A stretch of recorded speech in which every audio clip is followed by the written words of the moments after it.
tarde a todos.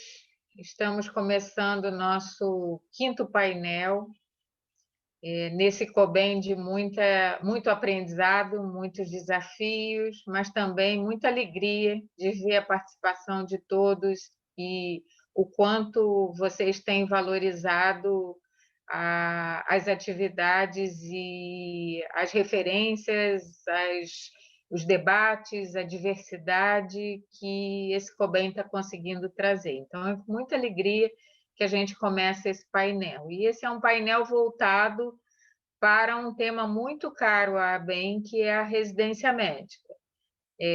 Nossa proposta, ao longo desse COBEM, é trazer temas relevantes para a residência. Já debatemos a preceptoria nos tempos atuais, já debatemos as competências e a avaliação de competências na residência, os desafios de integração, graduação e residência de forma saudável, a questão da residência na pós-pandemia e os seus desafios de adaptação, o ensino híbrido, enfim. E hoje vamos nos dedicar a debater as interfaces saudáveis mais adequadas do Ministério da Saúde, do Ministério da Educação, na gestão, na condução, nos caminhos da residência médica no nosso país. Para fazer isso, a gente conta com pessoas que vivem a residência, seja na sua perspectiva passada, presente ou futura.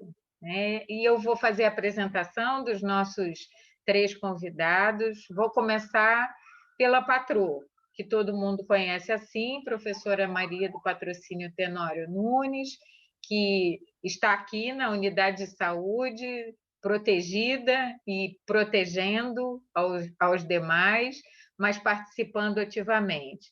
Professora patroa é professora associada da disciplina de Clínica Geral e Propedêutica do Departamento de Clínica Médica da Faculdade de Medicina da USP, supervisora do Programa de Residência em Clínica Médica, onde provavelmente ela está neste momento, e secretária executiva da Comissão Nacional de Residência Médica no período de 2009 a 2013.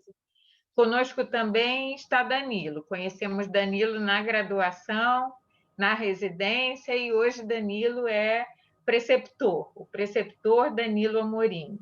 É professor da Faculdade de Medicina da Universidade de Brasília, médico de família da Secretaria de Saúde do Distrito Federal, preceptor do internato em saúde integral da Universidade de Brasília, especialista em economia da saúde pela USP, mestrando em políticas públicas em saúde na Fiocruz e graduado pela UNB.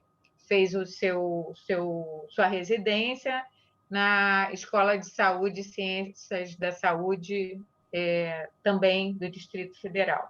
E conosco também o Lucas. Lucas já esteve conosco em outras atividades, é o nosso vice-coordenador médico residente da Regional São Paulo, participante aí ativo dos destinos da nossa associação.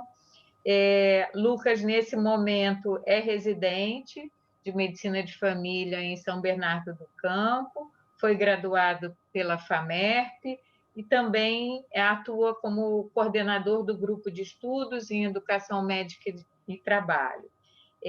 Já foi coordenador da Regional Sul 2 da DENEM, portanto, próximo do debate da educação médica durante muito tempo, e coordenador de políticas externas do Centro Acadêmico Euclides Erbini. Então, esses 3 professores, na verdade, mestres no caminho da formação profissional, vão compartilhar conosco suas experiências para encontrarmos a justa medida da interface de coordenação, gestão, cuidado dos programas de residência entre MEC e Ministério da Saúde. Vou deixar a palavra com a patroa para começar a nossa tarde. Ok, muito obrigada, boa tarde. Eu vou pedir desculpas se eu cometer alguns erros eletrônicos aqui. mas eu tenho a ajuda dos meus preceptores aqui na sala e por isso que eu estou de máscara, como a Denise já explicou. Antes de tudo, eu queria agradecer muito essa oportunidade e a emoção que eu estou aqui de estar na mesma sessão junto com muitas pessoas que são amigos acima de tudo, né? A Denise e o Danilo, encontrar o Danilo agora, meu parceiro, né? Preceptor. Eu que já estive com ele em vários COBENs desde a graduação e neste momento como meu colega preceptor. Uma honra muito grande, viu, Danilo? Vou aprender muito hoje com você. Eu sempre aprendi muito com você. Lucas também vai ser muito bom poder compartilhar essa sessão com você. Eu pretendo não me estender muito, embora todos que me conheçam aqui, os que eu já apresentei, reapresentei, saibam que eu adoro esse tema, né? A BEM e a residência e eu temos uma relação muito estreita e longa, e, na verdade, eu vou ver agora como é que eu apresento a minha tela. Eu mesma vejo a minha tela. Pode me ajudar aqui, Felipe? Está aqui já.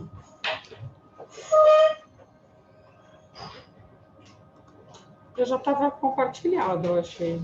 Essa daqui.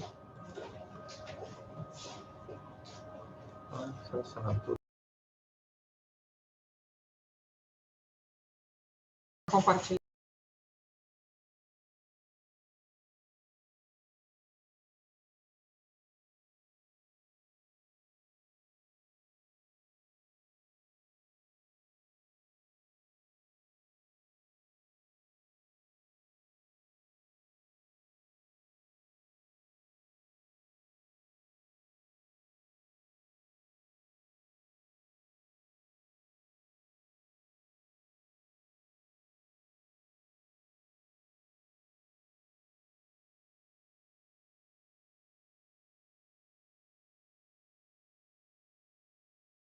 Deve regular a formação de recursos humanos e a formação e distribuição de especialistas. E isso, assim como os estudos de necessidades em saúde, para que a gente possa organizar melhor essa formação, na minha opinião, ainda não estão plenamente em funcionamento, mas, na minha visão, essas são as três principais ações quando se fala em termos de residência médica, dessa interface MEC-Ministério da Saúde. O Ministério da Saúde, por seu turno, conforme também os marcos regulatórios, deve regular, supervisionar e avaliar tanto os programas como as instituições, bem como certificar os médicos residentes. Acho que essas são as 4 funções principais do Ministério da Educação, que tem sido exercida por meio da Comissão Nacional de Residência Médica. Eu não vou me estender muito nos marcos regulatórios, a gente pode debater isso depois. Mas eu destaquei esse artigo 7º de um dos decretos em vigor, que diz que compete à Comissão Nacional de Residência Médica credenciar e recredenciar as instituições para oferta de programas de residência, autorizar, reconhecer, renovar o reconhecimento desses programas, estabelecer as condições de funcionamento das instituições e dos programas e, mais um aspecto que acho que talvez a gente esteja também devendo, promover a participação da sociedade no aprimoramento da residência médica no país. Os marcos regulatórios de residência no mundo e no Brasil são bastante antigos, como todo mundo sabe. Eu só trouxe esse diapositivo que eu gosto para fazer lembrar das residências em saúde, que possuem marcos regulatórios como a médica desde 77, por meio de um decreto. E a impressão que me dá é que nós estamos exatamente de volta no túnel do tempo nessa discussão. Porque lá em 77, ou antes disso, o que os colegas estudantes, residentes e professores e a ABEM e a Associação Nacional de Médicos Residentes têm um papel preponderante nisso, observaram que exatamente, conforme meus slides para frente, se não houver um equilíbrio perfeito, a residência médica pode perder as suas características importantes de formação e serviço.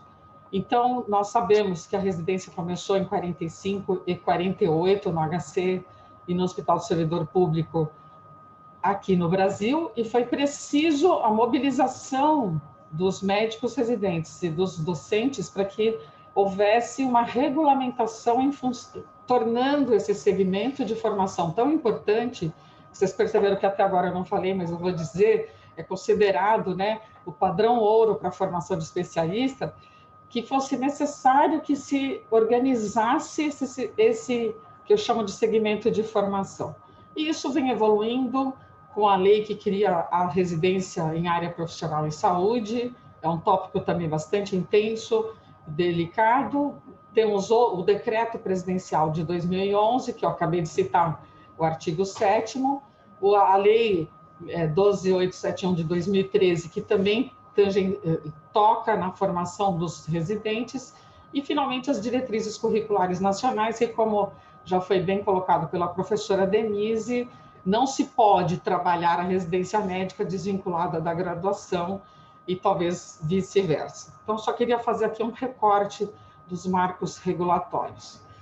No meu ponto de vista, a residência médica, e esse é um slide antigo que eu só mudei a cor, o Danilo e a Denise já viram no tom vermelho, a residência médica é um segmento de educação no nível de pós-graduação que usa o serviço como uma estratégia muito importante de formação, mas a graduação também utiliza nos seus 2 últimos anos.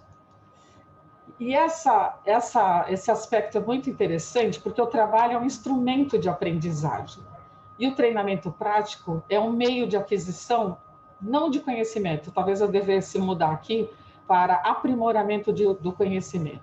Seja como for, o trabalho, a residência, esse segmento de educação busca a autonomia do aprendiz. Então, nós estamos num período especial de formação para que esse profissional, esse especialista, tenha autonomia num tempo mais próximo possível. Como eu já disse, tudo isso na busca do equilíbrio perfeito ou quase perfeito entre ensino e serviço.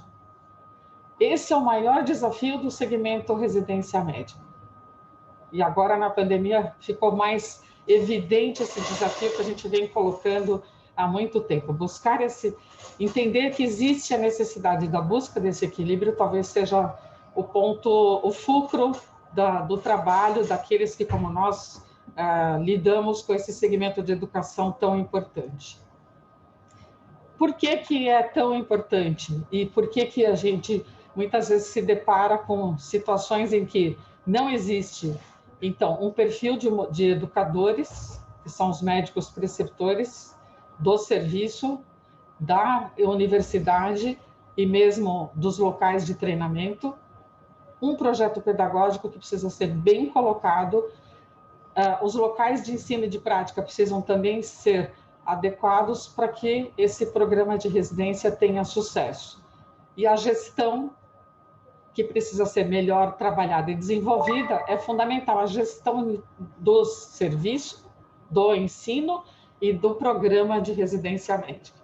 E tudo isso tem toda uma lógica e toda como é que eu posso dizer? Existe já um segmento, o supervisor do programa, a Coreme, as CERENs, as comissões estaduais e a Comissão Nacional de Residência Médica para fazer nesse sistema de gestão dos programas, mas todos nós sabemos que ainda é bastante complexo e difícil. Por que toda essa preocupação e todo esse preparo? Porque nós não vamos só formar especialistas, nós vamos formar pessoas competentes, críticas, humanistas, comprometidos, líderes que precisam transformar a realidade de saúde do país. E, novamente, então, lembrando que do lado de nós, os médicos preceptores, temos que pensar no projeto pedagógico, nos locais de ensino e de prática, no processo de avaliação, nas matrizes de competência e na supervisão adequada. Então, acho que a professora Denise já citou que houve já discussão sobre a formação dos preceptores, a atuação dos preceptores, em busca dessa supervisão adequada. Uma discussão enorme sobre as matrizes de competência. Danilo e Lucas são da saúde, da medicina de família e comunidade, que foi uma das especialidades pioneiras na elaboração das suas matrizes de competência. E aí um enorme desafio para não só a elaboração, como colocação em prática dessas matrizes de competência.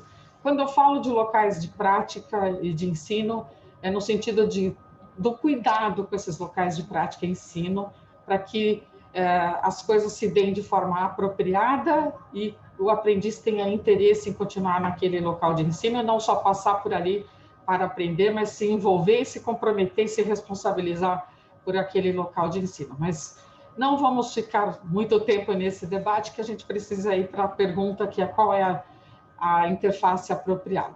Quando eu coloco numa balança, eu observo que o serviço permite, então, a aquisição de habilidades e aprofundamento de conhecimento.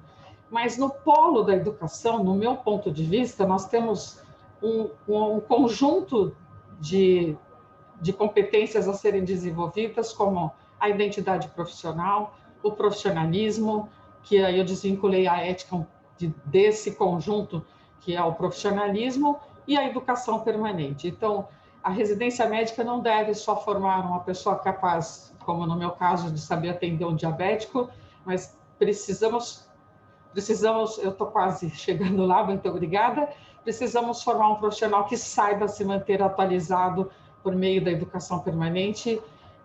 A identidade profissional, talvez do médico não seja um problema, mas para muitas outras profissões da saúde, essa ainda é uma questão muito grande. Qual é a interface? Existe já uma interface entre o Ministério da Educação e da Saúde? Eu disse dos marcos regulatórios e, na minha opinião, existem sim ações ministeriais e secretarias de gestão, como, por exemplo, secretarias que já lidam com essa interface, como, por exemplo, a Secretaria de Gestão do Trabalho e da Educação na Saúde do Ministério da Saúde, que tem ações estruturantes que eu descrevi aqui e vou lê-las rapidamente. Política de educação permanente, mudança nas graduações de saúde, pós-graduação, formação de especialistas, e mesmo no nível médio já existe, então, este aparato no Ministério da Saúde, que é a CEGETS, que pode fazer uma interface muito apropriada com a Diretoria de Desenvolvimento em Educação e Saúde, na qual estão ligadas as comissões de residências em saúde, a médica e a multiprofissional. Então, no meu ponto de vista, nós já temos um caminho bem construído, talvez trilhado, e precisa ser, obviamente, aprofundado. Mas a Comissão Nacional de Residência Médica, que tem uma múltipla representação, também é um local onde pode existir uma interface bem dialogada, bem construída e respeitosa. Existem nessa Comissão Nacional conselheiros que representam as entidades médicas e conselheiros que representam os gestores em saúde. Me parecendo, então, também um local interessante e talvez apropriado para a interface entre saúde e educação. Propositalmente, eu coloquei as SERENs, as comissões estaduais, as câmaras técnicas e o banco de avaliadores, que não sei se ainda persiste na organização da Comissão Nacional, que são estruturas fundamentais e que carecem de um olhar mais apropriado, não seria um olhar, mas de um financiamento apropriado para que a gente possa executar os planejamentos de forma apropriada. Na minha opinião, então, eu acho que esse é o meu último diapositivo, a interface adequada entre o Ministério da Educação e da Saúde possui marcos regulatórios apropriados e que podem ser revistos e aprimorados, obviamente, possui organizações estruturais dentro dos ministérios que permitem ou possibilitam também esse diálogo de forma adequada, por meio de uma discussão conjunta e contínua, mas, na minha opinião, falta sim financiamento para o funcionamento pleno das estruturas já existentes ou até do aprimoramento dessas estruturas. Então, é hábito e se tornou até comum questionar e discutir que, de fato, não existe um financiamento para garantir as estruturas como as comissões estaduais de residência médica e as avaliações dos programas de residência. Minha preocupação, se essa discussão não se der de forma equilibrada, é que a gente regrida e retorne aos anos 70, quando a residência médica desequilibrou-se para o polo do serviço e estava perdendo muito as características de ambiente de formação. Eu tenho convicção e certeza, e não sou ingênua de achar que todos os programas de residência médica no Brasil estão equilibrados ou buscam esse equilíbrio. Mas nós sabemos que nós já avançamos muito no setor residência médica no Brasil. Eu tenho a impressão que nós precisávamos aprimorar aquilo que vem sendo praticado há quase, eu não sei fazer conta, mas acho que uns 70 anos, e não, de repente, buscar soluções novas que, na minha opinião, não estão sendo muito claramente discutidas com todos nós que estamos à frente desses programas. Eu vou parar por aqui e fico à disposição para a gente continuar o debate, que eu gosto muito mais do debate, inclusive. Agora vamos ver como é que eu saio da tela, Felipe. Não, Felipe, vem.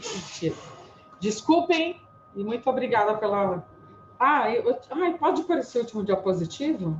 Aqui? Porque eu acho que o Ministério da Saúde precisa... Pode deixar assim. O Ministério da Saúde está devendo para a gente estudos de necessidade, planos de indução e programas de pós-residência. Muito obrigada. Muito obrigada, patroa. Vou agradecer ao seu preceptor de Felipe. suporte aí, né? O Felipe. Isso, Felipe Carvalho. Obrigado, Felipe, por dar apoio para a gente aí, permitir que aconteça. O patroa já traz, então, algumas reflexões. Vou ficar com uma delas, a gente não perder o que a gente já conquistou, como uma síntese daquilo que a patroa nos traz. Agora a gente vai passar a palavra para o Danilo, e eu vou apoiar o Danilo aqui no compartilhamento de tela, porque Danilo, tal qual o patroa, está no seu cenário de atuação, na verdade, né, Danilo? Danilo está lá na unidade de saúde, está exercendo as atividades dele e, por essa razão, está com alguma dificuldade no compartilhamento. Deixa eu só voltar para o primeiro slide aqui também e fechar meu som. Danilo, está com você. Certo, obrigado, professora Denise. Para mim é um prazer participar dessa mesa, desse debate. A intenção, de fato, é provocar o debate. Eu acho que vai ser a contribuição mais importante que a gente pode trazer para esse momento no COBEM. Dizer que é um prazer e uma satisfação enorme compor essa mesa com grandes amigos, né? Professora Denise, professora Patroa, Lucas, e que, de fato, eu passei pelos COBENs e em outros espaços de outros lugares. E talvez eu esteja vivendo a maior crise de identidade nesse momento, né? Há 3 anos era estudante, fui residente nos 2 últimos anos, terminei a residência agora em março, me tornei preceptor do internato e essa semana me tornei professor da UNB. Então, talvez seja o período de maior variação aí da identidade profissional e eu espero que isso traga um pouco de riqueza para a apresentação, porque vai permitir que eu também circule por todos esses olhares que eu passei tão rapidamente aí nos últimos 3 anos. Então, pode passar, por favor, professora? Uma breve contextualização histórica, pode passar o próximo. Eu acho que é importante trazer uma reflexão que a professora Patro trouxe também, da importância da residência para a construção do perfil profissional do médico. Quem passou pela residência percebe o quanto esse momento é marcante, tanto na construção profissional e também na construção pessoal. E por isso eu acredito que a residência traga tantas discussões e deixe os nervos tão aflorados quando alguma proposta de mudança surge no cenário nacional. Porque, de fato, é um momento marcante para a formação do médico. E, nesse sentido, ela traz importantes transformações para o médico que repercutem tanto no sistema de saúde quanto na sociedade como um todo. Então, a residência médica é um momento importante e determinante também da prática de saúde que cada sistema de saúde está colocando em prática, né? Seja moldando o modelo técnico assistencial, seja moldando a oferta de serviços de saúde. E no caso, no setor saúde, a gente sabe que a oferta, né, molda a demanda. Então, quanto mais médicos de determinada especialidade existir, mais demanda por eles vão ser criadas, né? Porque, diferente de outros setores da economia, no setor saúde, a demanda é moldada pela oferta. Então, se um sistema de saúde tem muitos especialistas, tende a estruturar um sistema de saúde focado e que demande cada vez mais cuidado especializado. A história da residência médica no Brasil já tem aí seus 80 anos, e não vou me ater muito a esse marco histórico, mas chamar a atenção para o momento em que a Comissão Nacional de Residência Médica foi criada, e em qual contexto, sob quais demandas ela surgiu. E talvez a principal demanda daquele momento fosse organizar e regulamentar a formação médica, né, como a professora Pato trouxe, para equilibrar as dimensões do serviço e do ensino. Então, a Comissão Nacional de Residência Médica surge a partir dessa demanda principal, é claro, com outras associadas, mas isso é um marco muito importante que precisa ser resgatado nesse momento de proposição de mudanças. Pode passar para o próximo, por favor. Acho importante fazer uma breve contextualização da relação da residência médica, da formação especializada com o sistema de saúde e a garantia do direito à saúde no Brasil. A proposta de de construir um sistema universal que garanta o direito à saúde trouxe necessariamente a demanda de transformação do modelo técnico-assistencial. E para transformar esse modelo, é fundamental que a gente mude também os profissionais que estão atuando nesse sistema de saúde. Daí a importância da residência médica como um dos motores fundamentais de construção e consolidação do sistema de saúde. Sem uma profunda transformação do perfil profissional, né, dos médicos e dos outros profissionais de saúde, não é totalmente possível garantir uma transformação como foi proposto pelo movimento da reforma sanitária no Brasil para garantir um sistema de saúde universal.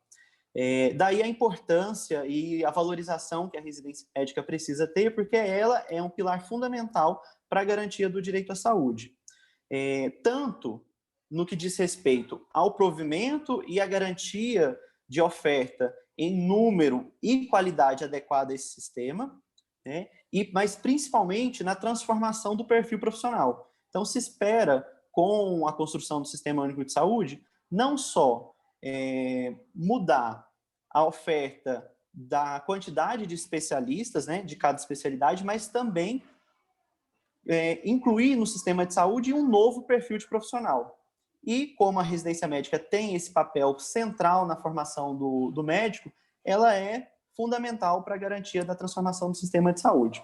E aí já então, passando para a discussão sobre qual é o melhor lugar para levar a Comissão Nacional de Residência Médica, onde ela deve estar colocada, como integrar a MEC e o Ministério da Saúde, eu acho que é importante a gente fazer uma breve retrospectiva sobre como o Estado brasileiro cumpriu o seu mandato constitucional no que diz respeito à formação de recursos humanos. E a gente pode levantar alguns questionamentos que, sem dúvida, houveram muitos avanços nos últimos 30 anos, mas ainda existem muitas deficiências, principalmente no que diz respeito ao dimensionamento da força de trabalho, à qualificação do processo formativo, né, tanto com a formação, relacionada à formação de preceptores, a remuneração justa e digna dos residentes.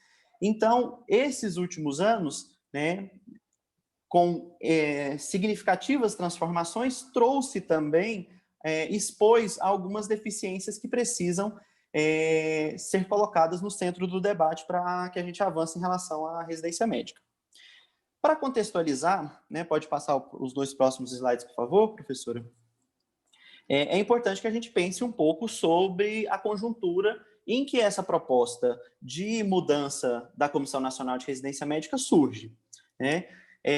Surge num momento de crise econômica, desde 2014, com um radical ajuste fiscal, principalmente pela contenção da despesa, com importante redução do gasto público, no contexto de uma emenda constitucional que congelou as despesas primárias, né, ou o gasto social no Brasil por 20 anos, que progrediu para uma agenda conservadora, autoritária e de restrição de direitos humanos e individuais, com um importante ataque à ciência, à tecnologia e à informação, o que afetou profundamente as políticas públicas de saúde e educação. Tanto é que um dos principais temas que foram levantados nessa discussão de mudança da Comissão Nacional de Residência Médica foi a questão do pagamento da bolsa e uma aparente e constrangedora desresponsabilização do Estado, principalmente por parte do Ministério da Educação, em relação a essa interface da política de saúde e de educação. Então, eu acho que chega a ser pueril a esperança de que, nesse momento e nessa conjuntura, com a proposta que foi apresentada, houvesse um processo de qualificação e aprimoramento da formação médica especializada. Tampouco construída de forma dialogada e democrática, porque não é esse o contexto e a conjuntura que a gente está vivendo nesse momento. Então, é importante traçar esse quadro geral, porque ele nos permite deixar os pés no chão para realizar esse debate, considerando o contexto em que a gente se encontra. Pode passar os dois próximos, por favor. E aí eu queria, então, ressaltar agora algumas questões que são importantes e que eu acredito que sejam desafios estruturantes para a residência médica.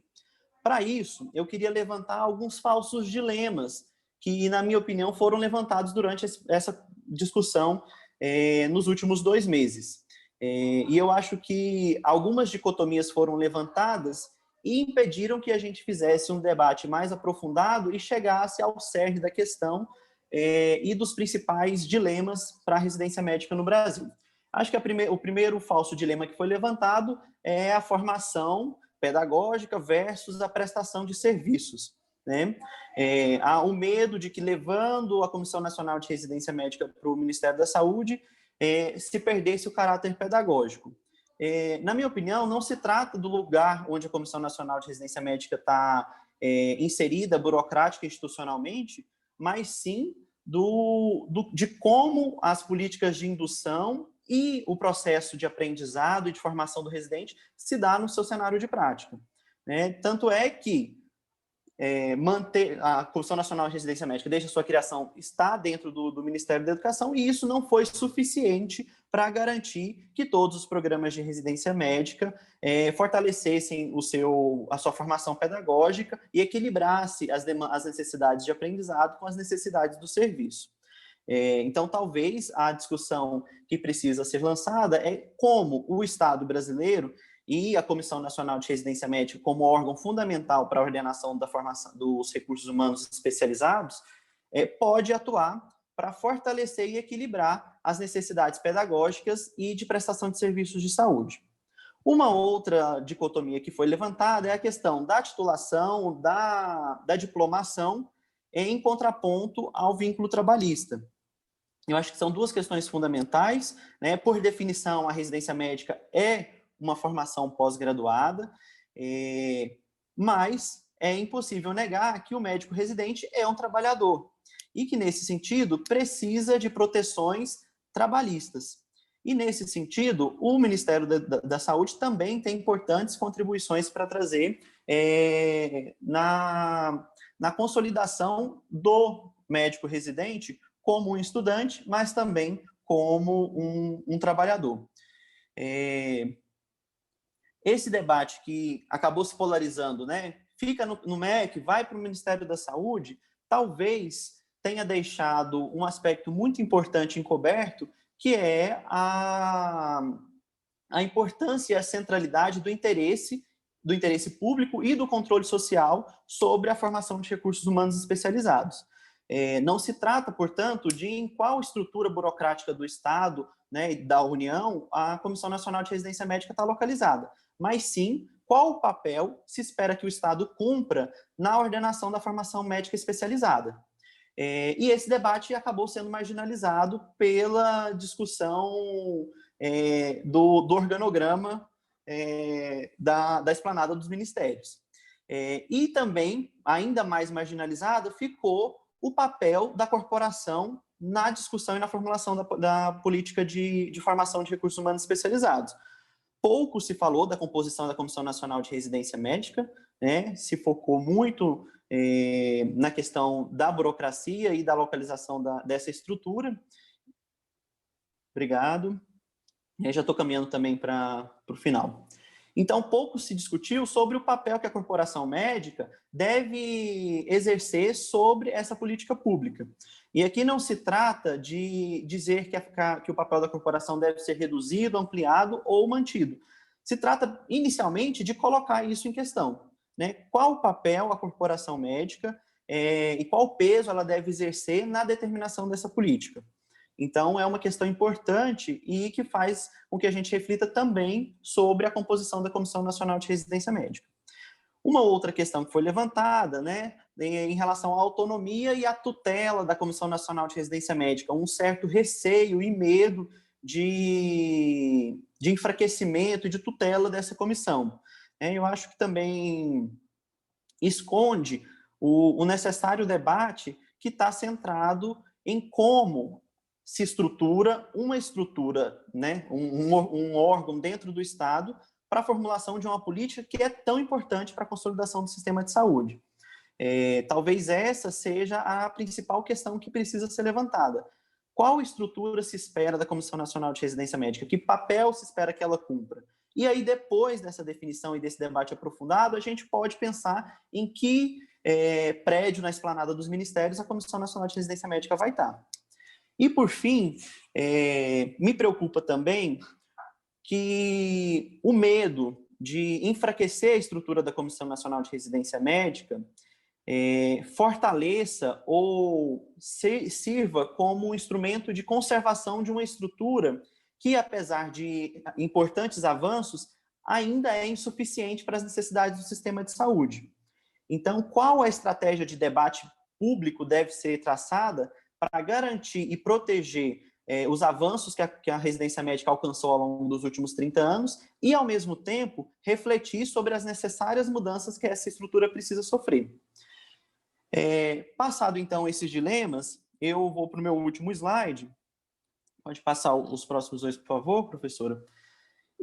Para trazer alguns desafios que eu julgo serem estruturantes para a residência médica no Brasil, que precisam ser enfrentados, inclusive, a priori, antes de chegarmos à discussão de em que local a gente aloca a Comissão Nacional de Residência Médica. A professora Patrô trouxe essa questão e, de fato, o dimensionamento da força de trabalho médico, na minha opinião, é um trabalho conjunto dos dois ministérios, mas, sem dúvida alguma, é papel central do Ministério da Saúde, né, e ele realmente está em dívida em relação a essa questão. Nós carecemos, no momento, de estudos e de políticas que induzam o dimensionamento adequado da força de trabalho de acordo com as necessidades de um sistema universal e público de saúde. Pouco se discutiu em relação à qualificação e aprimoramento do processo formativo, né? Parece que se criou um certo consenso de que estar no MEC garante que o processo formativo seja adequado, mas não necessariamente. Então, quais desafios são colocados para fortalecer um ensino baseado em competências, fortalecer a formação de preceptores e o apoio da atividade de preceptoria, qualificar o processo de avaliação dos programas de residência médica, tanto institucional quanto individualmente, avançar na questão e na discussão sobre a certificação dos programas de residência, que são debates fundamentais que estão no âmago da questão da qualificação e da qualidade da residência médica, que não podem ser marginalizados quando a gente vai aprofundar esse debate sobre a residência. E eu acho que a pandemia de Covid desvelou essa questão das competências e como aquela tradição... Estão me ouvindo? Como a tradição de divisão em serviços, ou, né, tantos meses no pronto-socorro, tantos meses no ambulatório, focado muito mais no tempo que o residente passa em cada serviço e muito menos nas competências, eu acho que isso ficou ainda mais claro e isso foi trazido à tona agora com a pandemia. Muitos programas de residência médica foram prejudicados e a discussão sobre como isso vai ser reparado precisa ser centrada nas competências que o residente precisa adquirir e não no tempo que ele vai permanecer e que ele vai passar pelo programa de residência. Fundamental que se discuta a proteção social e a valorização do médico residente, tanto enquanto trabalhador, mas principalmente enquanto ser humano e profissional de saúde, que passa por sofrimento, que passa por uma sobrecarga e que tem sérios e graves problemas de saúde mental que precisam ser enfrentados de maneira tanto individual como estruturais. É uma questão fundamental e a questão da bolsa de residência precisa ser colocada. Isso faz diferença na sobrecarga e na exigência de trabalho que o médico residente sofre. O fortalecimento da dimensão política e estratégica da residência médica para o sistema de saúde é uma questão fundamental para a sobrevivência e para a sustentabilidade do sistema de saúde. Ele depende de uma política ambiciosa e bem estruturada de formação de recursos humanos especializados. Precisa se discutir como será feita a regulação social e a garantia do interesse público sobre a residência médica, nesse contexto de fortalecimento e atendimento às necessidades do sistema de saúde. Esse é um debate que também está marginalizado, na minha opinião, nesse momento, e que a gente precisa avançar. E, de uma forma geral, pensando em qual o papel adequado da integração entre o MEC e o Ministério da Saúde, em que estrutura vai estar localizada a Comissão Nacional de Residência Médica, me parece fundamental romper com uma lógica burocrática e quase cartorial de atuação da Comissão Nacional de Residência Médica e empoderá-la e fortalecê-la como uma estrutura de construção de uma política pública robusta, ousada e articulada com as necessidades do sistema de saúde, né, de um sistema de saúde que seja produtor de cuidado integral e universal. Me parece que esse seja a principal demanda e a principal necessidade de fortalecimento institucional da Comissão Nacional de Residência Médica. Ela representou lá na década de 70 um importante avanço e precisa ser fortalecida, aprimorada e rediscutida, mas com um debate que coloque na centralidade dessa discussão as necessidades do sistema de saúde, a necessidade de aprimoramento e fortalecimento da formação pedagógica e da qualidade de vida e de formação do residente. Então é isso, muito obrigado.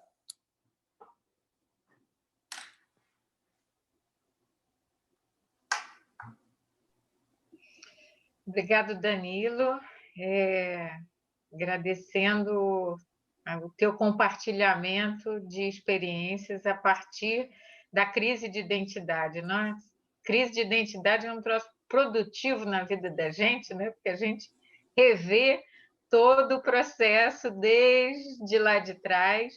Quando a gente tem oportunidade de ter suporte, tem uma boa prática reflexiva, né? Um bom exercício reflexivo. Talvez a gente esteja falando de uma crise de identidade da residência médica nesse momento, né? E ela precisa aproveitar essa oportunidade para não se sentir segura no lugar que conquistou, partindo da fala da patroa, né? Mas também olhando para as suas perspectivas de coerência, né? Do que é a intenção da Comissão Nacional de Residência Médica, da residência médica como processo formativo e o que, de fato, a gente tem conseguido alcançar nesse momento. Aproveitar esse momento de chacoalhar as certezas para que a gente avance. Acho que você traz muito isso na sua fala, Danilo. Muito obrigada. E agora eu vou passar para o Lucas trazer da sua perspectiva atual, né, onde ele se encontra, a sua reflexão em relação a isso. Lucas, muito obrigado, a fala está com você. Eu que agradeço, professora. Bom, boa tarde, né? Deixa eu compartilhar aqui minha tela. Aqui. Tudo certo? Beleza. Bom, boa tarde, né? Conforme a professora Denise já me apresentou, eu sou o Lucas, sou médico residente de Medicina de Família e Comunidade aqui em São Bernardo do Campo e também um dos coordenadores do Grupo de Estudos em Educação Médica e Trabalho, gente. E atualmente eu estou ocupando o cargo de coordenador, vice-coordenador, né? Médico residente aqui da Regional São Paulo da ABEM. Bom, eu fui convidado, né, para contribuir junto com os meus colegas para esse debate de um assunto tão espinhoso, que é a transferência da Comissão Nacional do âmbito do MEC para o Ministério da Saúde, num momento bastante dramático da nossa história, né? Afinal, a gente está vivendo sob os ditames de um governo protofascista, entreguista e alinhado com os objetivos do grande capital imperialista, marcadamente na figura dos Estados Unidos. Bom, dada a amplitude do tema, eu detive minha apresentação mais em ponderar sobre os aspectos educacionais das mudanças propostas para a residência médica. Então, de início, eu vou fazer alguns breves apontamentos sobre a especialização do trabalho médico, ressaltando os impactos da crise da década de 70 na reestruturação produtiva e no fomento à concepção produtivista na educação. No segundo momento, eu vou apontar o papel da residência médica desempenhado atualmente e qual a perspectiva colocada pela proposta governamental. Vou concluir apontando a necessidade de superar a concepção de educação que norteia o ensino na graduação em medicina e na residência médica atualmente. Então, agora eu vou dar início à minha fala apresentando sobre a especialização do trabalho médico. Bom, o desenvolvimento das forças produtivas ao longo da história proporcionou para a gente novas formas e possibilidades de se objetivar, como as ciências, a arte, a filosofia, e a medicina integra o campo científico do saber e da prática, portanto é uma tecnologia, e também sofreu transformações ao longo desse processo de desenvolvimento das forças produtivas. Concomitante ao surgimento, né, de instrumentos como o microscópio, foi possível que a gente conseguisse analisar a realidade de maneira mais objetiva, refinada, elaborar novas hipóteses, teorias, em resumo, ciência, para agir sobre essa mesma realidade de forma diferente. Entendendo que esse desenvolvimento é resultante da luta de classes sociais com interesses antagônicos e inconciliáveis, né, burguesia e proletariado na sociedade capitalista, o trabalho médico sofreu diversas fragmentações e foi especializando em diversos ramos ou áreas requeridas pelas necessidades do capital em cada época determinada. O progresso tecnológico e o acúmulo de informações, ao mesmo tempo que ampliaram as possibilidades de interpretar e intervir, inviabilizaram o domínio pelo profissional da totalidade do conhecimento médico, potencializando a tendência à especialização. Se trata de uma divisão técnica do trabalho, resultado da inovação técnico-científica. Conforme o professor Guilherme de Albuquerque aponta, a especialização é fruto da necessidade de aperfeiçoamento do controle do capital sobre o trabalho, ou seja, aumenta-se o controle buscando aumentar a produtividade. Assim como nas fábricas, foi sendo desenvolvido na medicina do capitalismo uma progressiva divisão de tarefas fragmentadas e simplificadas, executadas por trabalhadores cada vez menos qualificados e menos conhecedores da globalidade do processo produtivo e, consequentemente, incapazes de controlá-lo. O trabalhador médico dentro da sociedade capitalista não consegue mais se apresentar como um artesão, como um produtor e vendedor dos seus serviços, porque o seu trabalho foi unificado, como em hospitais, estabelecimentos de saúde, e também foi uniformizado, vide protocolos, diretrizes e a própria medicina baseada em evidência. Além disso, a grande maioria não é dona dos meios de produção, ela não é dona das unidades de saúde, dos consultórios, dos hospitais, dos aparelhos de exame e mesmo dos materiais diversos requeridos para executar a atividade de trabalho. Eles majoritariamente se concentram de forma privada em grandes corporações, cooperativas, hospitais ou no próprio Estado. A visão idealizada neoliberal do médico como um sujeito self-made esbarra numa realidade que é bem dura.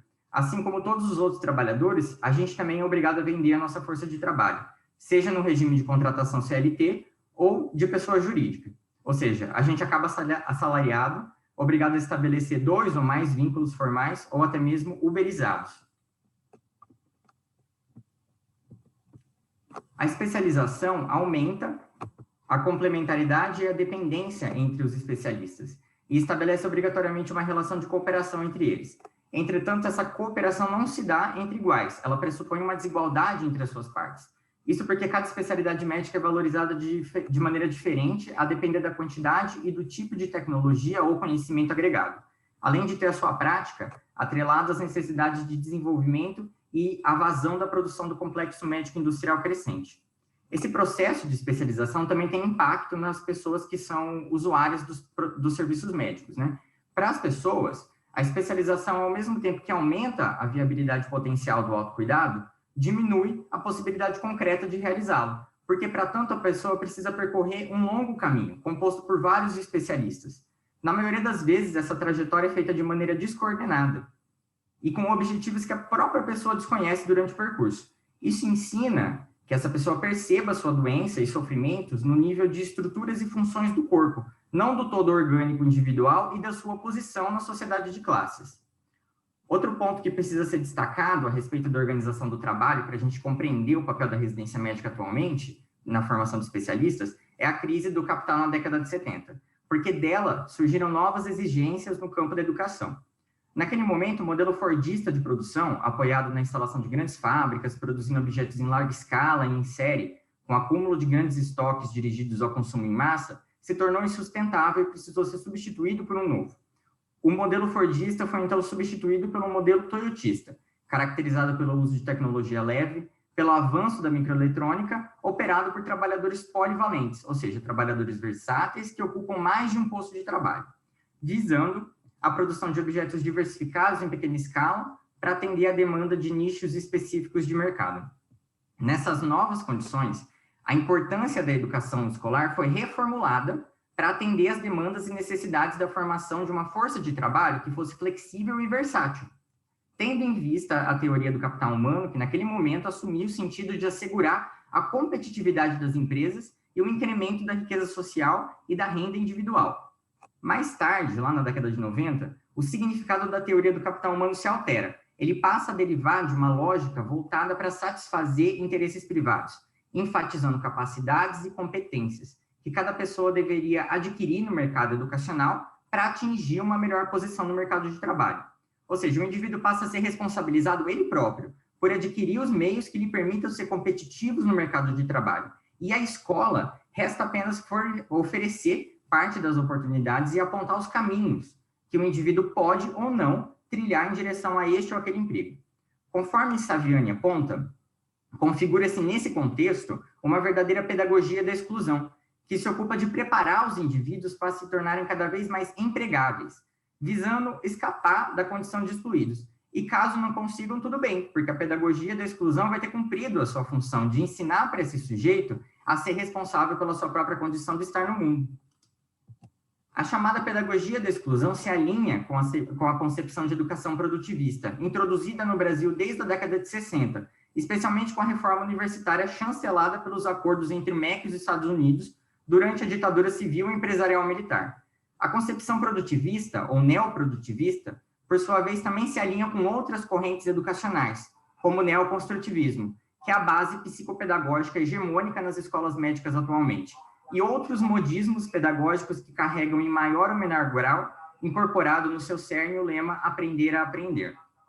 Como instituições encarregadas de difundir esses modismos, a gente pode citar o Banco Mundial, por meio de relatórios e uma ampla malha de agências, tem difundido uma visão de educação reduzida ao processo do fazer, inclusive propagandeando um forte apelo à desescolarização na década de 60. Outra instituição encarregada de difundir uma educação pragmática, voltada às demandas do mundo do trabalho, é a Unesco, né? Basta que a gente veja no seu relatório Educação, um Tesouro a Descobrir, de 1999, em que ela propagandeia os 4 pilares da educação. Mais recentemente, no nosso meio, a gente tem visto surgir outras empresas e coletivos ocupados dessa tarefa na educação médica. Um dos exemplos é a AFIA, né? Que, nas suas próprias palavras, se baseia numa metodologia diferenciada que privilegia a prática, alinhando mobilidade e flexibilidade às rotinas. Bom, vale destacar que a AFIA levantou cerca de 1 bilhão na sua abertura de capital na Bolsa Nasdaq ano passado, lucrando com a mercantilização da educação.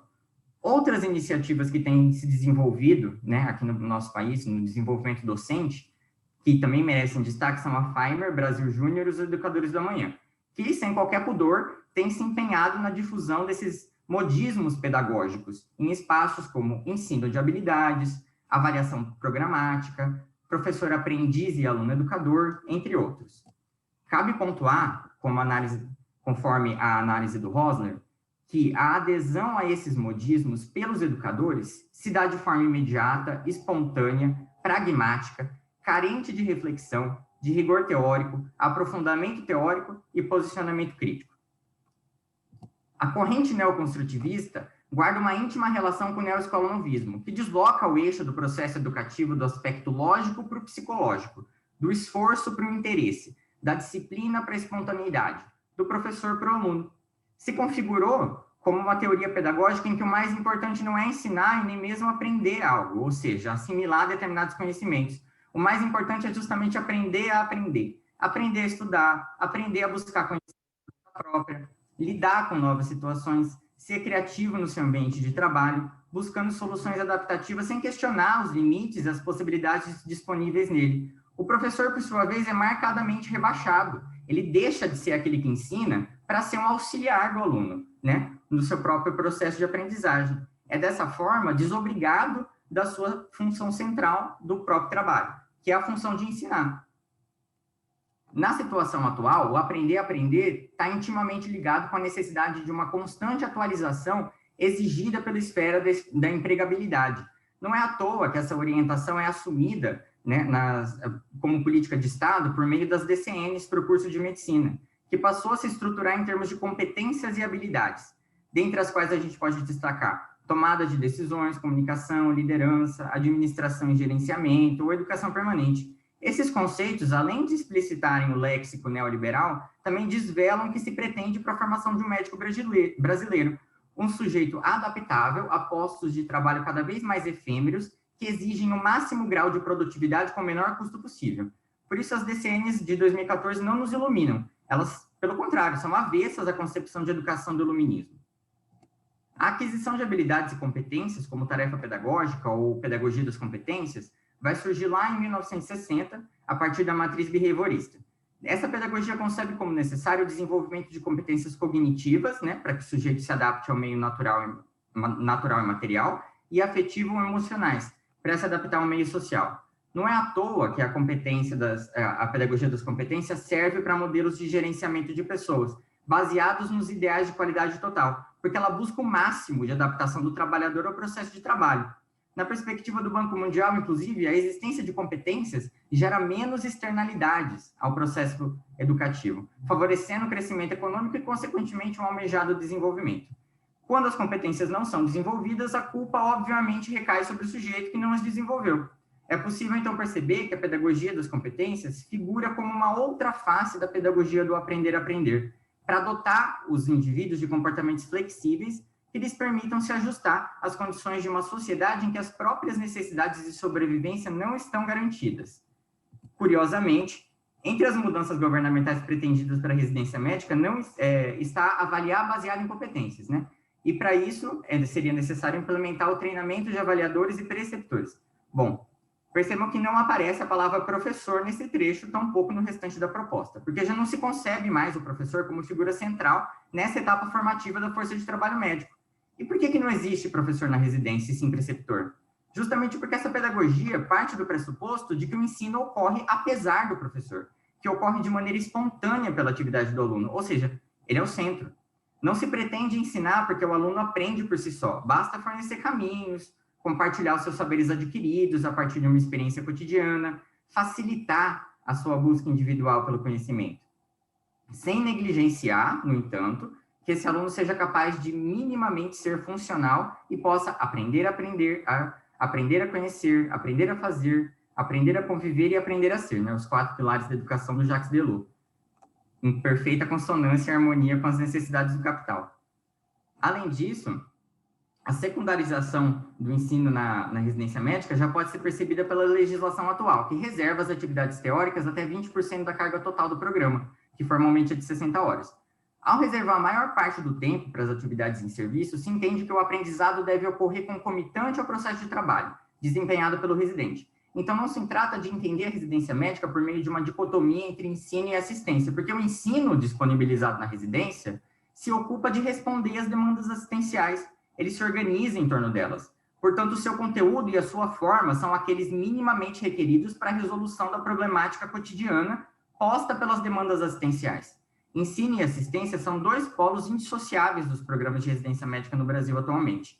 A transferência da Comissão Nacional de Residência Médica, do MEC, para o Ministério, tende a aprofundar o polo assistencialista e tenta consolidá-la como provimento de mão de obra ou força de trabalho barata para a execução de trabalhos qualificados realizados de maneira precarizada. Isso porque também reserva ao residente uma remuneração, né, a Bolsa Residência, que é muito abaixo do piso salarial do médico, obrigando-o a cumprir jornadas de trabalho que, não raras vezes, excedem 8 horas diárias. E muitas vezes a infraestrutura do serviço de saúde é inadequada para a execução do trabalho. Com isso, se elevam a produção e extração de mais valor sobre o trabalho do médico residente. Nesse sentido, a Covid-19 demonstrou muito bem o quão fácil é secundarizar ainda mais o ensino nas residências médicas, ou até mesmo eliminá-lo por completo. Em todo o Brasil, considerando as especificidades de cada local, né, em maior ou menor grau, os residentes foram deslocados, e ainda estão sendo, das suas funções iniciais para desempenhar ações em resposta à pandemia, sem garantias formais de que o conteúdo programático não cumprido será reposto, muito menos de que será reposto de maneira adequada, com a continuidade da bolsa, ou então possível atraso na abertura de novos editais de seleção e outras, né? A precarização ela também foi ampliada, né? Foram várias as denúncias de falta de infraestrutura, falta de EPI, outros materiais, além do fatídico e injustificável atraso de bolsas. Em resumo, o neoconstrutivismo e a pedagogia das competências advogam pela adaptação ao meio material e social, ao transmitir conteúdos programáticos e utilitários para a vida cotidiana, ou seja, requeridos para a execução do trabalho na sociedade capitalista, e tem como objetivo ampliar a produção e extração de mais valor. Portanto, advogar para que essas correntes educacionais estruturem a ação das escolas e dos programas de residência médico equivale a assumir uma postura diante da luta de classes, que é diametralmente oposta aos nossos interesses, aos interesses da classe trabalhadora. Equivale a defender uma pedagogia da adaptação, determinada em reproduzir em cada indivíduo o conformismo necessário à perpetuação da ordem social vigente, limitando as suas potencialidades.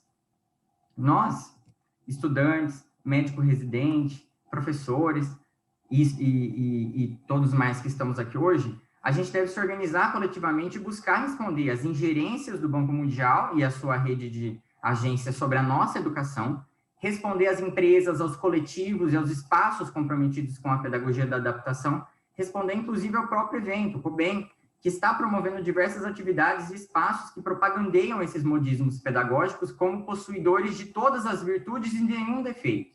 A gente deve nos organizar e produzir uma pedagogia da transformação, que esteja determinada em reproduzir em cada indivíduo a humanidade historicamente produzida pelo gênero humano. Uma pedagogia capaz de socializar as bases científicas, artísticas e filosóficas por uma profunda compreensão da realidade na qual a gente está inserido. Uma pedagogia comprometida com a superação dessa realidade, tendo como norte uma nova organização de sociedade livre de classes. Nesse sentido, desde 1979, a pedagogia histórico-crítica se baseia no materialismo histórico-dialético e na psicologia histórico-cultural e se debruça em estabelecer uma educação crítica sem ser reprodutivista e apresentar com clareza e rigor científico contribuições a nível da atividade educativa para a superação da sociedade de classes. Bom, a pedagogia histórico-crítica tem sido o norte das ações e atividades desenvolvidas pelo Grupo de Estudos em Educação Médica e Trabalho, que é um grupo que existe há mais de um ano, né, como tentativa de articulação nacional para se pensar a educação médica a partir da contradição capital-trabalho. A gente está com um curso agora, né, o Pedagogia Histórico-Crítica, Contribuições para Pensar a Educação Médica, de curadoria da professora Juliana Pasqualini e do professor Ângelo Antônio Abrantes, ambos da Unesp. O curso está integrando o primeiro Seminário Brasileiro de Educação Médica e Trabalho, SEBRENT, que é realizado em parceria com o GT do CIMESP, no Sindicato dos Médicos de São Paulo. Fica o convite para todo mundo que quiser participar e pensar junto sobre uma educação médica para transformação e não para adaptação. Eu vou encerrar minha apresentação com a frase do professor Newton, né, um dos gigantes que a gente tem se apoiado, e o professor Newton diz: a escola por si só não faz a revolução, mas lutar para que a escola transmita os conteúdos clássicos é uma atitude revolucionária. Muito obrigado, obrigado a vocês que estão compondo a mesa comigo hoje, obrigado, Denise, e agora estou aberto a perguntas. Essas são minhas referências. Obrigado, Lucas. Nesse momento, a gente tem o contexto que a gente precisa para iniciar os nossos debates, e aí eu vou tentar, de forma muito sumária, né, partir da primeira fala, onde a referência principal nos pareceu ser o equilíbrio alcançado em relação à residência no nosso país e uma conquista naquele momento de consolidação de uma formação profissional fundamentada nas questões educacionais e atenta às necessidades do serviço, uma percepção de risco, a perda, né, dessas conquistas. Depois a gente vou aproveitar a crise de identidade do Danilo novamente, né? Olhar para não perder a oportunidade de rever a identidade da residência e a sua constituição a partir desse momento, que parece ser um momento de risco nesse equilíbrio, né, em função do contexto que a gente se apresenta hoje, né, o contexto político, o contexto de ameaça a direitos, e chegamos, então, com o Lucas a uma preocupação em não perder a reflexão sobre a contextualização histórica, temporal, que nos trouxe até aqui. Na verdade, a gente fez um caminho, né? De trás para frente, de frente para trás, a gente fez reflexões atravessando a experiência da residência médica nesse momento no nosso país.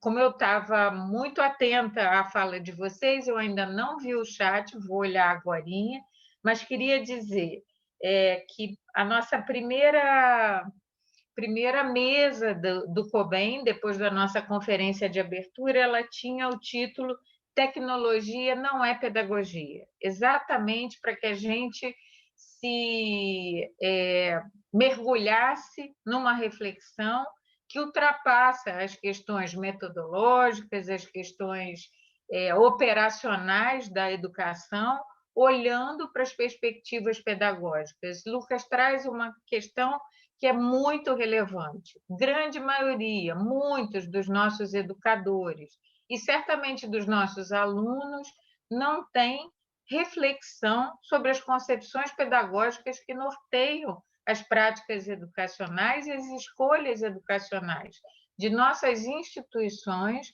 de nós como docentes e até mesmo da valorização de nossos discentes em relação ao que estão recebendo. Então, voltar para uma reflexão em relação às concepções pedagógicas que norteiam as práticas educacionais é fundamental para que a gente entenda todo o processo que nos trouxe até aqui, para que a gente consiga avançar. Então, eu vou pedir agora que nosso colaborador, né, o Logan, nos abasteça e nos ilumine com a gota de cultura da nossa atividade, enquanto, vendo a gota de cultura, eu vou me apropriar um pouquinho do chat para trazer as reflexões para vocês. Logan, por favor.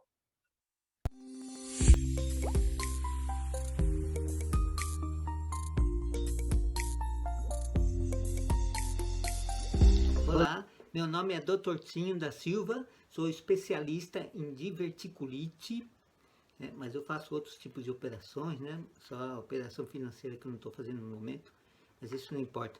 Eu faço parte de uma junta médica chamada Doutores Atrapalhadores, aqui. Eu não estou de avental porque eu não estou no hospital, óbvio. Fiz esta música e que eu dedico para todos os cuidadores do Hospital das Clínicas aqui de São Paulo. Eu queria dizer outra coisa também, eu só estou aqui hoje graças a um grupo aí chamado Núcleo de Humanização. Os caras são loucos de deixar um cara que nem eu assim vir aqui, mas enfim, eu falei que ia fazer tudo certinho, não ia fazer nenhuma besteira, e eles deixaram. Só quero falar mais uma coisa, tá, gente? Olha, eu não tô aí com vocês, tá? Porque eu estou aqui. tá? Senão eu estaria aí.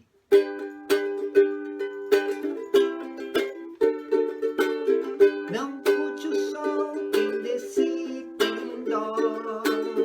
Anda de ré, quem não segue o lar. Não cai-se, quem se agarra em mimimi. Fala do sol, desse ré bom. Fala da dor, desse ré mi. Fala e fazer ré, luz do sol, do sol. Não curte o sol, quem desce tem dó. Anda de ré, quem não segue o lar. Não cai-se, quem se agarra em mimimi. Dó, remédio me faz bem, mas quem me faz sair da dor, sol em si é o cuidador, cuidador.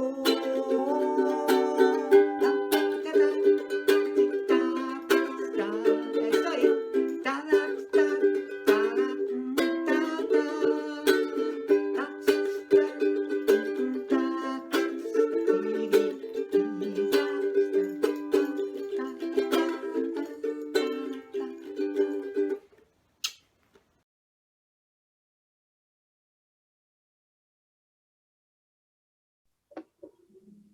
Obrigado, Logan.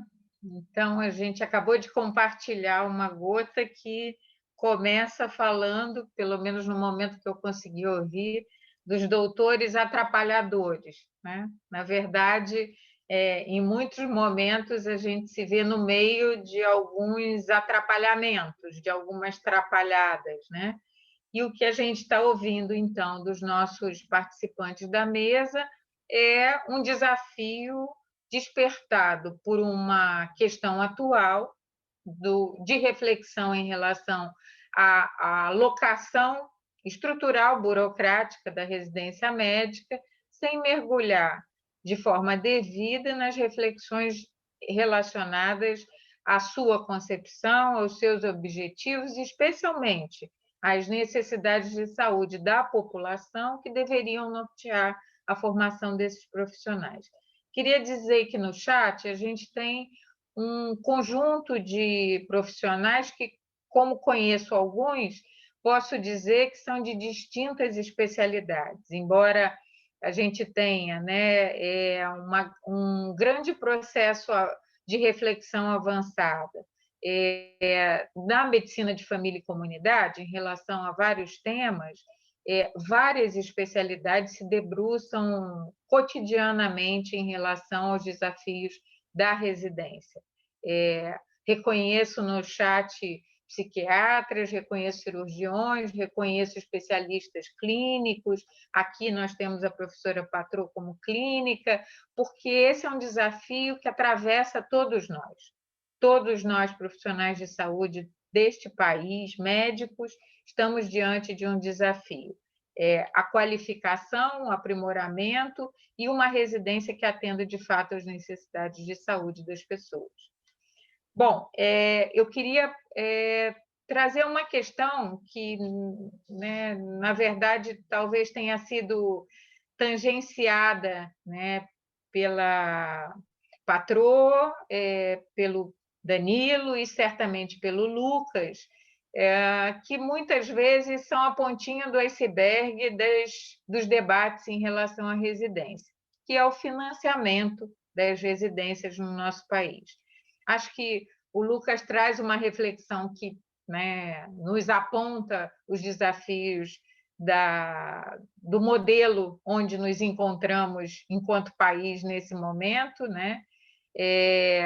Danilo fala dos desafios relacionados ao financiamento das residências, especialmente a expressão desse financiamento na valorização de residentes e preceptores, e Patrô aponta como um dos principais desafios a esse equilíbrio educação e saúde, integração ensino-serviço, também como financiamento, Queria abrir a palavra de volta a vocês, depois de ouvir os colegas, e aí dizer assim, essa organização de atividade é de um painel, e um painel pressupõe opiniões distintas, valorizando as diferentes experiências de quem está no painel, tanto nós aqui quanto os participantes que nos acompanham no chat.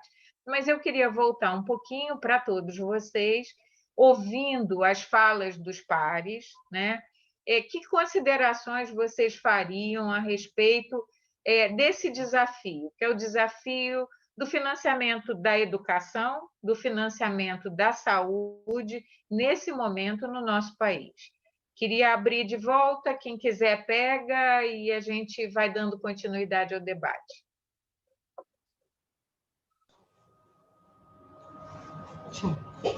Posso falar, Dê? Claro, vai lá, patroa. Bom, acho que a gente, como sempre, aprende bastante, né, nesses encontros. A impressão que eu tenho ao longo dessa história da residência médica aqui no nosso país, sem desconsiderar a perspectiva importante do Danilo e do Lucas, dos avanços que são necessários, é que a residência nunca teve, na verdade, num lugar e num financiamento adequado. A minha grande preocupação é exatamente com isso. Nós temos uma estrutura de formação no nível pós-graduado que precisa se consolidar com as transformações necessárias, mas nunca vimos os segmentos que eu disse da residência médica para baixo da Comissão Nacional, ou mesmo dentro da Comissão Nacional, funcionarem na sua plenitude. E aí não dá nem para ficar discutindo e questionando o que a gente fez de certo e de errado, que muita coisa foi certa, mas muita foi errada, quando não há uma estrutura real sobre esse segmento de educação. Eu penso que, eu realmente concordo tenho dito isso nas discussões menores entre as pessoas aqui, fora daqui, nos telefonemas e nos chats, e, enfim, no WhatsApp, que, de fato, o mais importante não é onde a Comissão Nacional fica, mas como ela funciona. Como é que ela vai funcionar? Nós vamos continuar tendo comissões estaduais de residência médica que funcionam na casa dos presidentes de Serem. As visitas vão continuar sendo feitas assim, será que você pode fazer esse favor para mim? Os programas vão continuar tendo autonomia plena para desenvolvimento, sem que exista um papel importante de troca dessas informações, ou de alguém que venha discutir com você o que é isso mesmo que você está fazendo. Será que a gente pode fazer diferente? Será que a gente pode fazer melhor? Ou será que a gente pode compartilhar essa sua experiência? Eu vejo a residência um pouco como a prática profissional quando você está no consultório, né? Ela é muito solitária, parece que você não tem ainda, apesar de toda uma estrutura, ela não funciona de fato. Por isso é que a minha preocupação com as necessidades de saúde, assim, precisamos organizar esses profissionais. Quantos nós vamos... Olha, apareceu outro participante. Quantos nós vamos formar? E onde, como, e para que, se a gente não tem isso que o Danilo colocou claramente como estudos que possam nos nortear. Em que pese todas as críticas que eu ouvi, estou aprendendo aqui, não aprendi ainda, que o Lucas colocou, é preciso ter algum referencial de que clínico é esse que eu vou formar, que eu estou formando aqui no HC. Para quê? Para quem? A Gota de Cultura falou muito sobre cuidador, que eu acho que é isso que a gente quer formar um cuidador dentro de cada área da nossa atuação, com todas as críticas que já foram feitas. Mas, para isso, eu preciso ter ações mais estruturantes para que esse sistema tão importante se desenvolva plenamente. Perfeito, patroa. Alguém quer entrar, Danilo? Acho que essa questão do financiamento, e aí pegando o gancho que a professora Patroa trouxe, Eu acho que tem uma questão estrutural, que é um problema grave para todas as políticas sociais, especialmente para a política de saúde e educação, que é o congelamento dos gastos por 20 anos. Isso, sem dúvida, vai ter impacto cada vez mais dramático sobre a residência médica, né? Não só fortalecendo uma estrutura frágil de gestão e de organização das residências desde o nível do serviço, né? Praticamente não existe financiamento para a gestão didático-pedagógica dos programas de residência dentro dos hospitais. Existe financiamento, ainda que insuficiente, para os serviços. Para a gestão didático-pedagógica dos programas de residência, praticamente inexistente. E isso tende agora a se agravar para além da estrutura de gestão dos programas e da residência como um todo, mas para afetar também as bolsas de residência. Né? Eu começo a ficar preocupado com a garantia do pagamento dessa já insuficiente bolsa que os residentes recebem. Né? Essa iniciativa de mudança da Comissão Nacional de Residência Médica, de uma coisa serviu: expôs a fragilidade do financiamento e a pouca sustentabilidade do pagamento dessas bolsas no curto e médio prazo. E isso é importante ressaltar, é consequência direta do constrangimento causado pelo teto de gastos.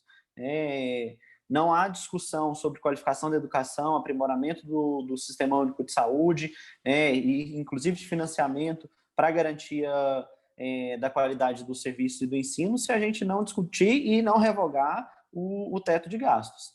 O cenário que se coloca para frente é dramático e a posição do MEC mostrou muito bem isso. Esse ano já quase não foi suficiente, ano que vem a gente tem um corte de 18% no financiamento do Ministério da Educação.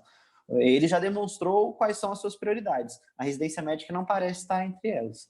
Então, isso coloca aí um desafio importante e que vai exigir a organização de todos os envolvidos na residência médica, e em especial os residentes, que vão precisar de entidades, de coletivos e de organizações que tenham capacidade de articulação nacional para defender o direito, né, básico de receber a bolsa que foi pactuada e de lutar pelo aprimoramento.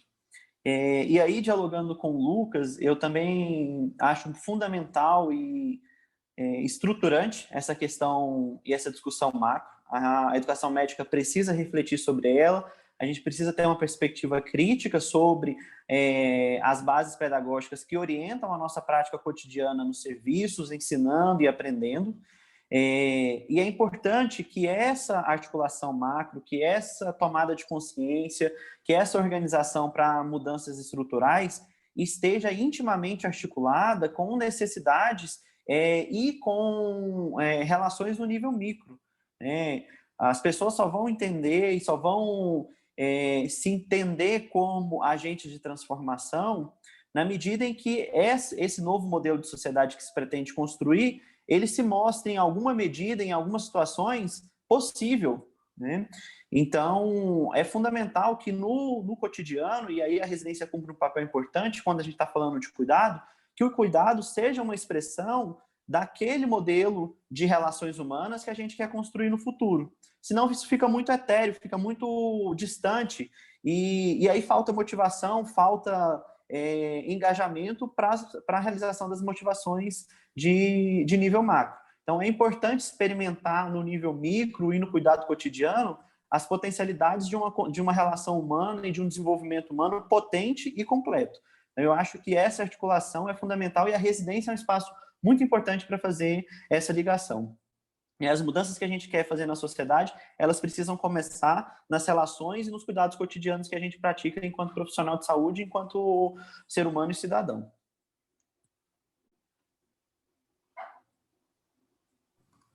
Eu vou complementar, então, né, em relação ao financiamento em si, né, eu acho que o Danilo expôs bastante o que a emenda constitucional 95 impõe, né, tanto de possibilidade real e concretude para a saúde, né, que é o ambiente, e para o SUS, né, que é o ambiente em que as residências médicas ocorrem, quanto para a nossa organização também, né, afinal de contas, esse é o nosso espaço de convivência, né. E ao congelar, né, ao impor um teto de gastos, né, dessa magnitude, o que a gente está fazendo é estrangular, a gente não, né, eles estão estrangulando as nossas possibilidades reais de se efetivar nesse espaço, né, de tanto construir o SUS, quanto para pensar também numa saúde para além do SUS. E quando falar, né, sobre isso dentro desse governo que a gente está vivendo, isso é muito complicado, né? Afinal de contas, a EC 95 foi aprovada pelo próprio Jair, né, quando não era presidente ainda, né? E, obviamente, os interesses desse governo não são reverter a PEC, né, a emenda constitucional. Muito pelo contrário, é continuar e ampliar esse subfinanciamento que a gente já está vivendo. Sobre os impactos disso, né?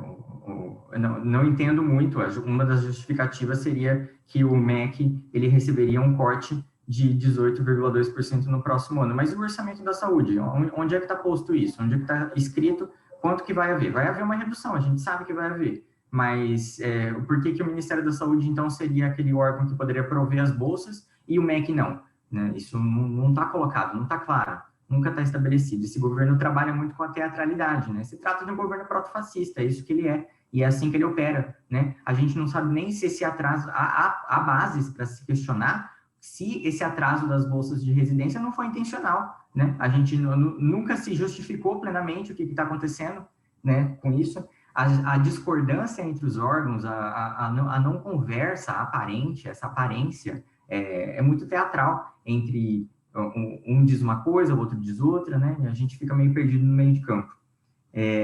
A professora Patrícia também coloca, né, a questão da necessidade de uma pedagogia, uma base sólida para orientar as nossas ações, né? Eu concordo, e por isso que eu trouxe na minha exposição pedagogia histórico-crítica, né? Eu acho que quando a gente vai ensinar, quando a gente vai praticar a atividade educativa, a gente precisa, né, assim como o professor Newton Duarte coloca, a gente precisa responder 4 perguntas fundamentais, né? O que está sendo ensinado?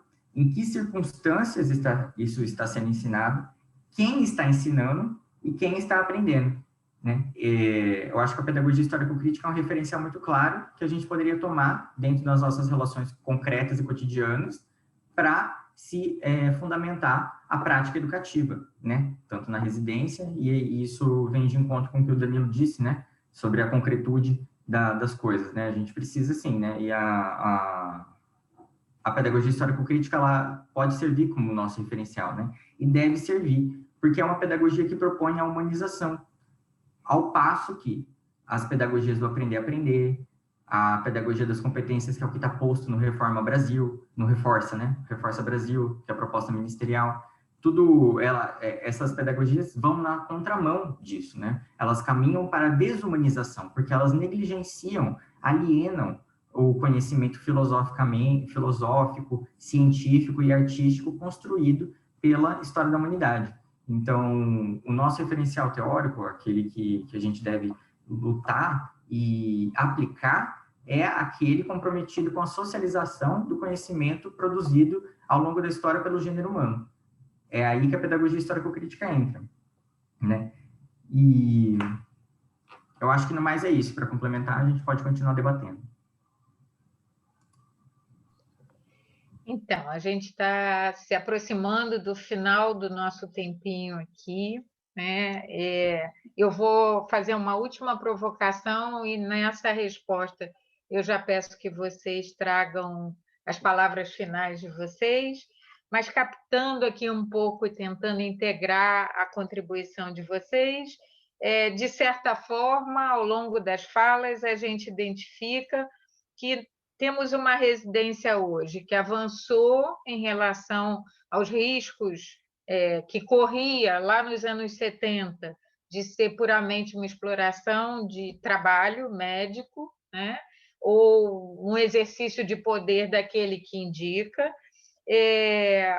Mas, nesse momento, a gente reconhece, na fala da patroa, de que não existe estrutura, não existe investimento, que as serenes não acontecem nas casas das pessoas voluntariamente. Então, a gente reconhece aqui uma exploração desse trabalho de coordenação das residências e reconhece também uma exploração no sentido da força de trabalho de residentes que progressivamente tem não só uma oportunidade de aprendizado muitas vezes comprometida, mas também uma bolsa de sustentação, vamos dizer assim, do seu momento como aprendiz, desproporcional às necessidades atuais, caracterizando, então, uma exploração nesse processo de formação, né? Uma deformação do processo da residência. O Danilo traz para a gente uma expressão que talvez seja muito importante da gente pensar nesse momento, um momento de tantas ameaças externas, né? De uma crise de nossa democracia jovem, ainda instável, né?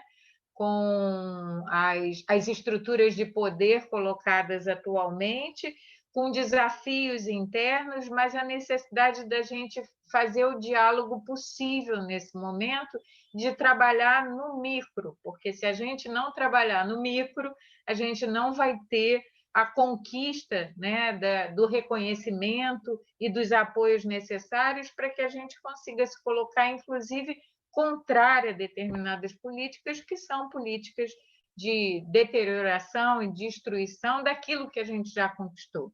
Vou aproveitar esse momentinho aqui para chamar a todos para a nossa conferência de amanhã, que tem como tema necropolítica e formação médica. Então, a gente está buscando debater as questões estruturantes desse momento do nosso país para que a gente consiga repensar a educação médica nesse momento. E vou, então, entrar no último, assim, que talvez vou usar o falso dilema do Danilo, se me permite, Danilo, na questão do processo educacional, né? Então, Lucas traz essa reflexão com muita pertinência, né? A gente tem processos educacionais focados na figura do professor, na história tradicional do saber e do detentor de saber, processos que se deslocaram totalmente para o foco no aluno, então ele aprende, ele é ativo, o papel do professor é um papel secundário, e um processo educacional centrado no produto, na verdade, né? Que esse talvez seja a grande ameaça hoje da nossa educação, né? Focado num produto, um processo que está focado no condicionamento, na adequação, né, de um perfil pré-moldado de profissional, quando, na verdade, a gente está falando de um processo que deveria ser, né, pensando na concepção pedagógica histórico-crítico, crítico-reflexiva, focado, como Danilo diz, nas relações entre professor, aluno e conhecimento ou oportunidades de aprendizado.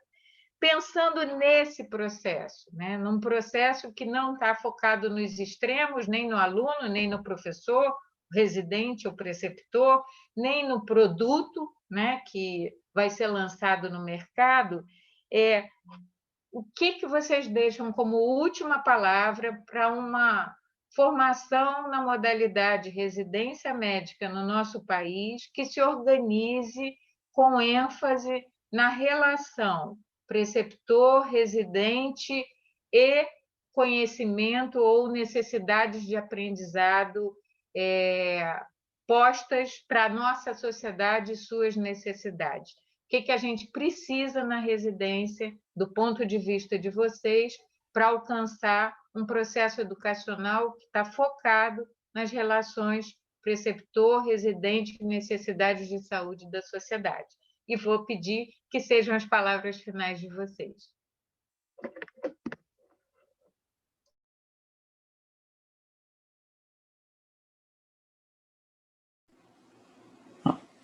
Então, vou começar para terminar. Eu acho que uma questão importante que eu queria deixar como mensagem final é a capacidade da residência médica de recuperar e valorizar o seu valor social. E ela tem muito valor para a corporação, ela tem muito valor para a categoria médica, ela tem muito valor para dentro da profissão. Mas ela precisa avançar no valor que ela tem para a sociedade, que nem sempre é claro. É tão importante, fundamental, mas isso precisa estar expresso de uma forma mais clara e mais palpável para que a sociedade defenda esse processo formativo, esse instrumento do Estado, que é tão importante para a garantia do direito à saúde. E eu acho que uma medida importante para que se valorize isso, uma primeira medida macro, é que a residência médica se alinhe, se aproxime das necessidades do sistema de saúde. E aí a importância, como fizeram outros sistemas universais, de adequar a residência médica, o seu provimento e o seu modelo pedagógico às necessidades do sistema de saúde. Por mais que o SUS ainda careça de reconhecimento e valorização e defesa social, essa pandemia serviu para mostrar o quanto ele é importante. E a residência médica precisa se aproximar, precisa se colar nessa perspectiva de valorização e importância social. E aí traz um papel importante, que é o cotidiano e como os usuários, os cidadãos que têm contato com serviços que têm residência médica, valorizam essa experiência. E isso precisa ser divulgado e ser valorizado, porque só assim a gente vai começar a construir um processo de resistência contra todo esse desmonte que vem sendo feito. Porque ou a gente consegue base e força social para impedir esses retrocessos, porque se depender da única e exclusiva organização corporativa e intrasetorial, a gente não vai conseguir impedir que esses retrocessos avancem. Então, eu espero que a residência e que a comunidade médica, a comunidade da educação médica, consiga trazer e aproximar e colar ainda mais a residência médica ao sistema de saúde, para que ele tenha cada vez mais valorização e defesa por parte da sociedade. Então é isso, queria dizer que foi um prazer compartilhar essa mesa com vocês, é sempre muito bom rever todos, fica aquela saudade do contato e do carinho presencial que é sempre tão caloroso no COBEM, mas eu imagino que em algum momento isso vai ser possível, e ter compartilhado essas horas aqui com vocês foi muito gratificante e sempre um aprendizado muito importante. Muito obrigado pelos aprendizados. Obrigado, Danilo. Quem vai? Patroa, Lucas? Posso ir. Eu acho interessante como eu tento não... A gente não pode se repetir, quer não se repetir, mas acaba se repetindo, né? Eu acho que é mais um COBEM que eu vou dizer que a residência qualifica os serviços, né? Que foi exatamente isso que o Danilo acabou de resumir e de falar. É interessante essa provocação do Danilo de que isso precisa ficar para fora dos nossos espaços, né? E eu desejo sucesso para que a gente consiga fazer isso, porque nós não temos tido esse sucesso. Em relação ao que você colocou, e pensando no nosso cotidiano, eu imagino que esse espaço de reflexão, ele talvez, infelizmente, não aconteça no dia a dia das nossas rotinas. Em poucos momentos, talvez exista a oportunidade de dizer que, para além de tocar o serviço, a gente possa sentar e refletir sobre o que é isso mesmo que a gente está fazendo. Eu talvez não veja isso acontecer, mas eu imagino que isso é fundamental e necessário, que os médicos residentes também valorizem bastante essas oportunidades essas oportunidades que são dadas nesse segmento de educação, e não sintam só isso. Assim, a gente está aqui falando muito da residência e da educação médica, mas eu lamento ter que dizer novamente que esse tipo de funcionamento, como se fosse uma fábrica, vem lá da educação básica. É muito complicado você ver no dia a dia as pessoas quererem concluir etapas e não refletir sobre as etapas pelas quais estão passando, e daí tentar transformá-las ou aproveitá-las da melhor maneira possível. Concordo que as transformações vão se dar no micro, como bem colocou o Danilo, mas eu tenho assim uma percepção um pouco negativista que a gente precisaria modificar muito a educação no Brasil, desde a sua base, para que a gente conseguisse funcionar de uma forma diferente na educação superior e principalmente na residência médica. Seja como for, eu sou muito otimista, porque o que eu vi durante a pandemia foram médicos, preceptores e residentes altamente engajados para atender a demanda de saúde da população. E eu sempre repito aqui que talvez seja a primeira vez que eu vi tão bem isso colocado e tão maximizada essa relação entre os profissionais de saúde, que não foram só os médicos, naturalmente, os profissionais de saúde, a sociedade e essa vocação para o cuidar se expressando na prática. E eu penso que se a gente refletir um pouco mais sobre o que aconteceu esse ano, nós temos aí um grande avanço em relação à nossa atividade de educar e aprender.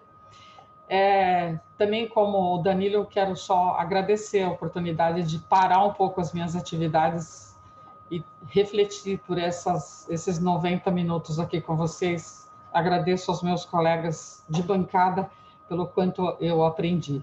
Obrigada. Vou fazer minhas considerações também. Bom, em relação à pergunta inicial, né? Bom, primeiro, né, o que precisa para a residência médica, né? Eu acho que de início vale pontuar que o preceptor deveria assumir o seu papel de professor, né? E que o conhecimento, né, ofertado pelas residências médicas, né, baseado no ensino de competências, na pedagogia do aprender a aprender, onde deslocar a responsabilidade de desenvolvimento ou não desenvolvimento desse tipo de habilidade, atitude, isso seja eliminado. Né, eliminado e que no seu lugar seja instaurada uma pedagogia de fato humanizadora, né? E aí a proposta é que seja incorporado no ensino das residências médicas no Brasil a pedagogia histórico-crítica, né? Isso porque a pedagogia histórico-crítica, ela está centrada na igualdade essencial entre os homens, ela entende a igualdade em termos reais e não formais, né? Porque ela está empenhada em se converter em instrumento de transformação da sociedade, né? E para isso ela considera como fundamental a difusão dos conteúdos vivos e atualizados, que é uma das tarefas primordiais de qualquer processo educativo em geral e da escola em particular, né? E quando eu coloco escola, também estou me referindo aos programas de residência. Apesar de algumas transformações se darem no campo micro, né, a gente precisa olhar para o macro, né, e o macro que a gente está tendo hoje é o macro da sociedade, que é a principal determinação, né, todo mundo está sujeito e condicionado e submisso às relações de classe, né, então, enquanto isso não for transformado, enquanto a gente não transformar a sociedade, né, e para isso a gente precisa se colocar ao lado dos trabalhadores em todas as lutas e não ao lado da burguesia. Por isso é essencial esse entendimento de qual pedagogia, qual a fundamentação, a concepção de mundo que cada uma carrega, a gente não vai conseguir transformar nada, a gente vai ficar na pedagogia da adaptação. Então, a gente quer realmente a formação de um residente ou de um médico que seja funcional para o SUS. Que SUS é esse que está posto também dentro do nosso âmbito estatal? É um SUS que, de fato, está atendendo as necessidades da população? E se ele está atendendo em quais sentidos, né? Será que a gente não está a todo momento trabalhando para reproduzir a força de trabalho necessária para a reprodução da sociedade? Será que a gente quer isso de fato? Ou a gente quer também criticar esse SUS e pensar para uma sociedade além dele, né? Uma sociedade que oferte saúde de fato e não uma saúde formal. Então, é isso que essas são as minhas principais considerações, né? O preceptor assumir o seu lugar de professor e ensinar de fato, e a gente parar de fingir que aprende, e ele vai aprender junto com a gente, né? Ele tem que assumir essa posição, essa desigualdade, ela é fundamental para haver uma contradição, e essa contradição gerar desenvolvimento, né? No ensino. E, ao mesmo tempo, a gente precisa de uma pedagogia que nos norteie, a pedagogia histórico-crítica, né, baseada numa concepção de mundo que norteia para a transformação da sociedade. Queria agradecer também, né, a oportunidade e aos colegas, essa troca foi muito importante também. E eu acho que a gente vai sair desse espaço com muitas tarefas e coisas para se pensar e colocar em prática, né? Então, muito obrigado.